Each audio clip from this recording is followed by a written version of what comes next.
Ça marchait. Moi, je suis allé au Mali à une époque, il n'y avait aucun problème. Maintenant, on n'y va plus. Mais qu'est-ce qui s'est passé? On a paupérisé le Mali. On a fait venir plein de Maliens. Le Mali est devenu pauvrissime. On a continué à exploiter les sous-sols justement pour avoir les matériaux rares qui nous permettent aujourd'hui de faire des voitures prétendument écologiques. C'est-à-dire les voitures hybrides qui fonctionnent aujourd'hui à l'électricité fonctionnent à l'électricité nucléaire.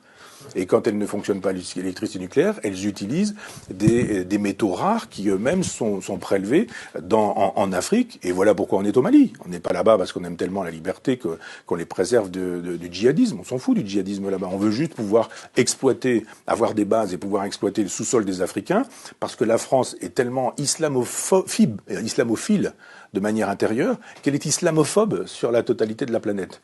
Il n'y a rien de... C'est formidable l'islam en France, mais alors dès qu'on peut tabasser des Afghans, dès qu'on peut tabasser des Irakiens, dès qu'on peut tabasser des Libanais, des Libyens, dès qu'on peut tabasser des Palestiniens, dès qu'on peut tabasser des Maliens, alors là, il n'y a aucun problème, on peut y aller. On fait des bombes, on fait des tapis de bombes, et voilà. 5 ou 6 millions de gens sont morts, de musulmans sont morts dans les frappes occidentales. Pour quelle raison? Parce qu'on vend des armes. Complexe militaro-industriel, possibilité pour les gens qui fabriquent des bombes, des avions à réaction, etc., de dire il n'y a pas de problème. Et après, on fait quoi? Quand on a fait beaucoup d'argent, on finance les chefs d'État américains, qui eux-mêmes financent ces guerres, qui sont des guerres islamophobes. Ces guerres islamophobes génèrent le terrorisme.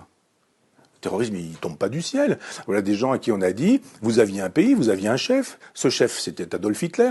On détruit votre pays et en même temps, on installe la terreur au quotidien. Que font ces gens-là? Ils arrivent en Occident, ils ont perdu leur famille, ils ont perdu des membres de leur famille, ils ont perdu leur boulot, leur dignité, leur pouvoir d'achat, leur langue, leur culture, leur tradition, leur nourriture. Ils ont perdu tout ça. Ce sont comme des animaux en cage et on leur dit voilà vous avez la liberté, ils sont là, etc. Mais il y a des gens qui deviennent paumés et qui peuvent se faire endoctriner par l'islam politique parce que d'un seul coup c'est un horizon. Parce que c'est une hypothèse. Si on vous dit, mais vous vivez dans un endroit qui vous déteste, ils sont tous racistes, votre pays, vous n'y êtes plus, vous n'y allez pas, vous n'y retournez pas, puis vous faites quoi?